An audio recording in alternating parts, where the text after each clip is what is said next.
Good day guys, meron tayong Toyota Yaris Cross 2024 year model. Nag-install tayo ng Optimus brand Android head unit with 360 camera.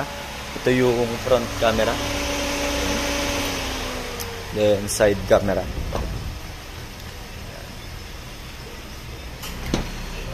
Ngayon, Optimus brand Android head unit. Ito yung mid-level variant natin. 2K screen resolution. Then connected siya sa steering control. Yan, try natin yung volume control. Up, down, then yung next previews, ayan. So Android Auto and Apple CarPlay wireless siya, then meron din siyang offline voice command or yung built-in sa head unit. So i-try natin. Then meron siyang voice sensitivity adjustment kung gaano kalakas yung masasagap niya sa boses mo. Then pag gagamitin mo siya, i-wake up lang. Then meron siyang preset commands, system control, media control, navigation control. So try natin yung ibang function ng command niya.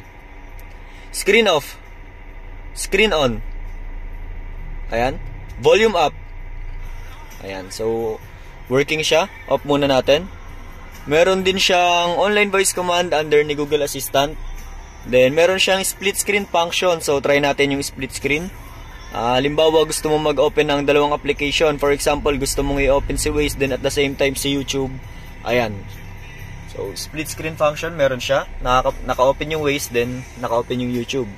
Then, 360 camera, merong auto-trigger na tinatawag within 20 kph below. Pag nag-signal light ka, for example, ayan, left signal, ayan, right signal. Then, pag nag-hazard ka, both sides, then priority ng trigger yung reverse. Ayan. Okay. Then all sides recording siya. Then ayan, may icon ng record. So yun lang. Optimus brand Android head unit 4+64. Then 2K screen resolution, 360 ready. Thank you.